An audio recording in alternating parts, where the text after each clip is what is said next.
So the Switch 2 finally dropped the other day, and I couldn't be the only one who'd felt a little underwhelmed by it. I mean, like, I remembered back to other Nintendo game console launches throughout my life, and I feel like they caused much more of a stir than this one did, but then again, I have thoroughly stopped caring about Nintendo since the launch of their last system, so that could just be a me thing. I'm not paying attention to these things anymore. I don't run in Nintendo circles anymore. It also surely doesn't help that the Switch 2 is almost entirely surrounded in controversy, has been for months, and the launch apparently did not do a lot of great things, like the fact that the console was literally just a brick until you downloaded a day one patch. Gee, thanks Nintendo, how awesome that is. The fact that there's literally a button on the Switch that doesn't work unless you pay extra money. Thanks Nintendo, I really love that. The fact that games are now more expensive and physical games aren't even actual physical games anymore in a lot of cases, they're just plastic download codes. Gee willikers Nintendo, I appreciate you so much. But a lot of these things were being done in an attempt to prevent piracy, and we heard a lot from the Nintendo crowd leading up to release that the Switch 2 was going to be like totally unhackable, was going to be like the most secure console of all time. Well,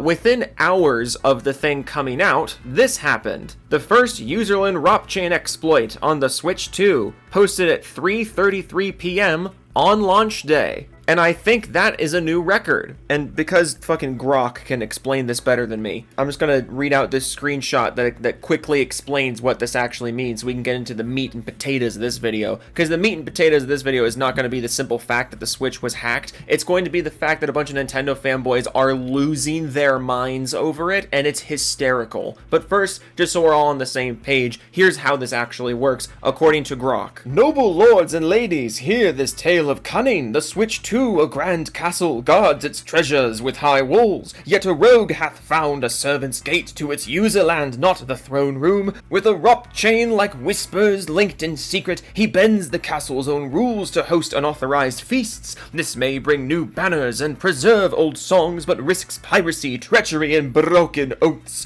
The full tale remains unclear and its impact debated. Which, side note, you know that show Atlantis from like the late 2000s, early 2010s? It ran for like 2 years. Yeah, my wife and I have been watching that just on a whim. We were like, Atlantis, what the fuck is that? We watched an episode and now we can't stop. This show fucking slaps. Also, on the topic of Grok and Nintendo games, Grok won't say that it's not ethical to pirate Nintendo games, which I find hysterical. But what does all this mean? So, first of all, this is not a full hack of the Switch, but it is a start. The fact that it only took a few hours for this to be discovered means things are going to be moving very quickly in terms of hacking this thing. It means Switch 2 games are going to be much easier to get running on emulators than we thought it would be if it was this easy to find exploits already. It means that homebrewed Switch 2s are almost certainly going to be coming out in the very near future. But the most important thing here is this means that basically everything Nintendo tried to pull in the name of safety and preventing piracy, it was all a complete lie. They put in all these really intrusive security measures to prevent stuff like this, and yet it was somehow easier than ever. They turned physical games into a full-price plastic download code in the name of something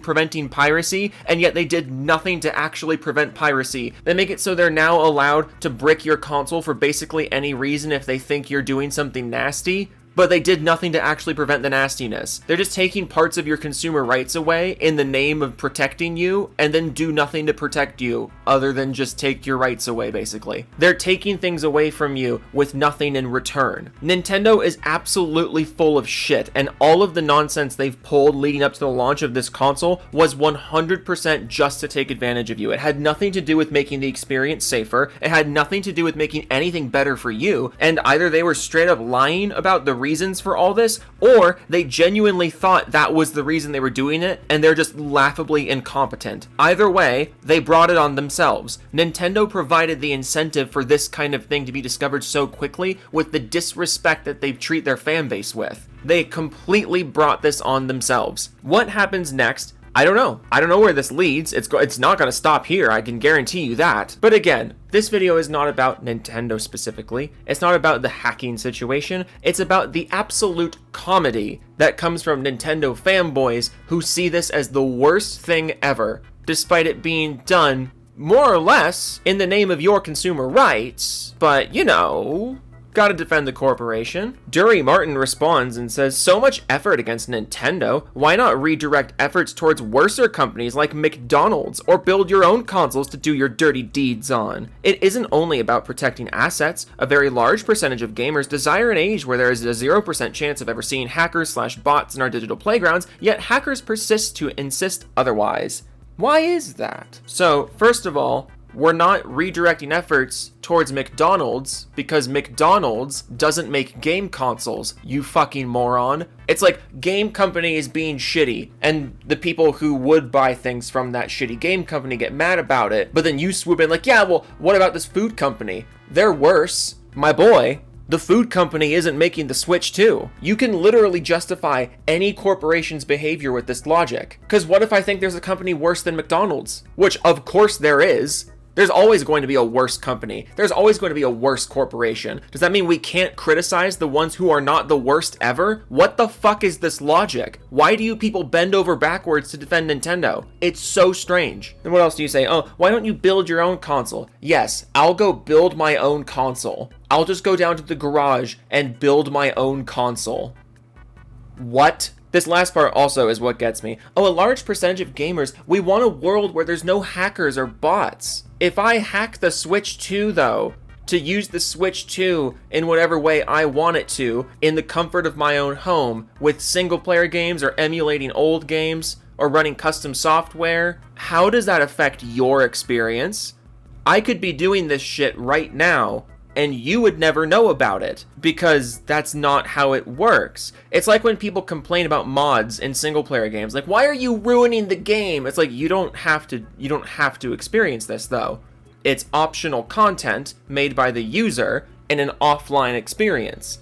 You literally don't have to experience it unless you want to. Why do you care? Reynaldo Jimenez responds with, at Nintendo America, at Nintendo. Got it, yep, just raise the flag here, which I love that. Nintendo releases a system with security oversights and hardware oversights, and people are like, hey, look at the oversights and the thing they sold you. And your instinct is be like, yeah, Nintendo, go get them. Go get them, Nintendo. This person says they're going to brick the console anyway. XD, the pirates are already celebrating their victory, but they don't know that Nintendo detects a small modification and bricks it. Well, first of all, you can't brick the system if it's not connected to the internet. And if you're someone who's hacking the Switch 2, obviously you're not going to connect it to the internet. But I also resent this idea that hacking the Switch is being done just for piracy. Also implying that there's anything actually morally wrong with pirating Nintendo games, but that's a different topic. The point is, this technically doesn't have anything to do with piracy unless you want it to. You can hack the Switch and use it for a million different things that aren't piracy. But you can use a hacked Switch for piracy, therefore all of it has to go, and Nintendo gets to decide everything that happens in your life. That's how this works, right? I technically can use a hacked Switch 2 for piracy, therefore Nintendo has the moral right to drone strike my house if I hack my Switch 2. Jonathan Switchy says, at Nintendo America, at Nintendo, at FBI, as if they're gonna do fucking anything about this. I think they have bigger problems right now.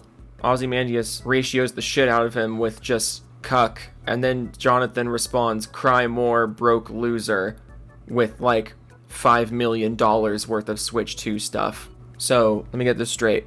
Nintendo releases a console with subpar hardware security. Someone points that out. You try to call the FBI about it. Someone calls you a cuck because you're acting real cucky right now. And your response to the cuck accusation is to show off how much money you've given the corporation that released the product with subpar security.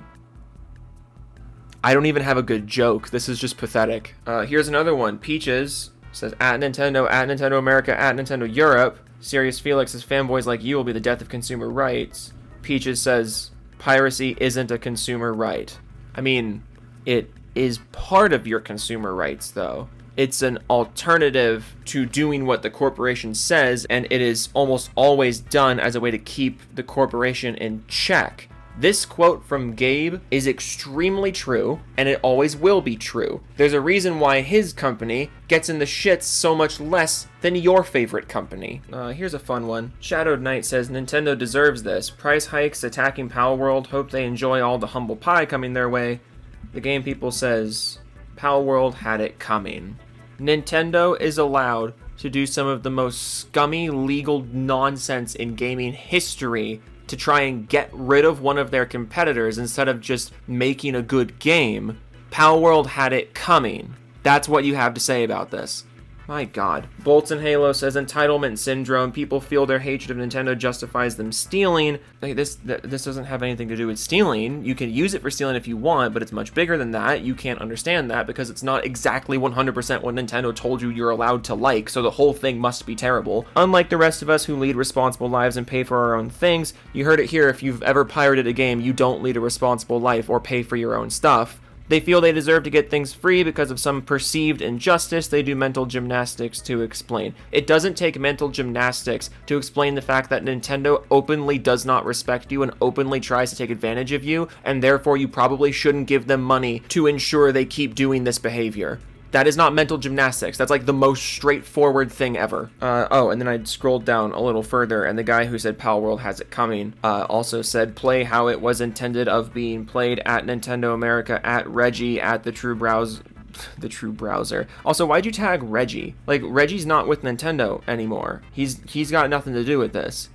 I promise you, he doesn't give a shit. Look, stuff like this is very important for keeping Nintendo in check and keeping corporations in general in check. And if any corporation needs to be kept in check right now, it's fucking Nintendo. And what happened here, while not huge on paper, it's the first step. And it's not only a first step, but it's also an indication that Nintendo, for all the talk they did about security and raising prices and doing things for your benefit, none of it was true. They spit in your face, they charge you more money, and they try to take away your rights as a consumer, basically with nothing in return. So, Nintendo can eat my ass. Doofus Club time. Banshee, Tom Schnorlax, and Ed Omega, Woltheme, Dan Porter, Rivage, One Man Savage, Binary Deviant, Oracle, Unknown, 1868, 18, Kevdog, 1992, Zombie Killer, 5072, Visual Dregs, Smash, Star, Rip and Tears on my PP7, C Pandy, Bearbrain, Epion 504, Grimsy, Edge Knight, 1789, Astrip 3, and DeVito until it's done, Kushka, Nate, it's Murkoff, Brandon, of course, it's Save, Unicorn, Rocco, Wild Gamer 2001, Opossum, Bender Fondue, Ass Shitter, 40, fucking 69, 420, god damn it, I hate living around a bunch of broke ass people, Thomas again, Dial Ups, Kyle Ward, 789 cents, Nakage, Novel, Law Master Killer, The Return of the King, What is Upside Down, Tig Old Biddies, Partial Mean 8, Nick Mulf, Nick Volk Salto, JJ Dusty, Hail Denuva, Popcod, Stop It, Codman 4372 WX, Joe, it's the Gamer 127, YT, not 127 WT, get it memorized, Celerock, Gold Pyrex, Zombie Fan, Alderoth 01, since you refuse cat mail, I will shit under fridge, go check, Doug Nixie, Spinal Blast 1314, Snake Eyes 327, Devastator 2000, Joe, please let us touch ship, you sexy man, MQ296E, I'm still on the moat, Joe, please get help, Henbags, talking to Gamma, Elite Wolf, Fire Hazard 105, Klepto, Penguin, GWXSS, Wrath of the Wolf, Evan Co, OK Toodle, Set Gaming, Jungle Zone, Slim Jim, Really Zero Gaming, the people, all games, video, Japanese name that actually means I need coffee right now, Mactilla V2 Gaming, Biscuit 1101, Todd Howard's our Lord and Savior, Chris Boyd, Pro Father Rat King, Jessica Shepard, Biggie Power, Easy to get Dabby, Muskie, I'm not hyper GTA 6, it doesn't look that interesting to me, Krubin the Steel Angel, PlayStation is run by ants, Sergeant Jason Bond, Baron Von Voderham, Astripper 69, Don't Call Me Doofus, it hurts my feelings, True Texican 940, Joe, it's Astripper, can you read a single name right? Wait, oh, it's Rip Asser. It's not Ass Ripper, it's Rip Asser. I can't read right. The first Doofus, Creed Warrior 23, Max the Chef, Chap is going away for a while, take care for now, Totally Insane, Vendetta, Autry, Black Cobra, The Enwa Slayer, Knight of Cypher, ML04, Iron 6 copies of Click 2006 on Blu-ray, Oh No, it's a Bald Banana Man, Wolf of Midnight, Sig Rider, Pig Venus, Steve Wynn Studios, Film McCracken, Elm Gaming, Tree Brown, Thorn, Skate, Magnex, Severn, Evers, Spine 3, it's a Kelly freaking Wine, Mixer, Pow Pow, Why Trouble, Nick, Donegan, Draws Max on Twitch, come hang y'all, but I skipped Donnie Weston, now I didn't skip anybody, Gob Gobson, Rogue Winter 919, Bobby Henner, Kenny Kitten, Fanny, Hangman for Hire, Elden Noble, Frost Crystal, Jimmy Chops, Biogenesis, In Action, Floppy Tingus 97, Mike Key, Scruffy Skull, Ghost Toe, Ryusagi, The Judge 06, Fast Growth, Raptor Tim, The Amazing Blightman, Blue Hook, Joe from Portland, Slap Fuck, Salty Salmon and Jeff, Oh No, it's a Sex Cult, Jody Breeze, Smitty, Worker, Yoga Man Jensen, Max Low, Mac Advertisement, Diego Garcia, JJ Jose, Mike Begins, I American Idiot, Earth Muffin, Oh No, it's Justin Randall, 21 Mechanical Resonance, Extreme Wolf 7, Joey Scoops, Negative Creep, Joe Taku, Recovering Alcoholic, Wannabe Hobo, Jidge, West, Billet 310, Rob C, Veg, Groovin Edit, Curtin Allen's back, Where May, just once you hit 20k, Joe, that one says I'm the last one. It says I'm the last one, but it's in Japanese. You didn't know that because you can't read Japanese. I can read Japanese. That says I'm the last one. It doesn't actually say that. It actually says Ice Age 3, Dawn of the Dinosaurs. Okay, toodles.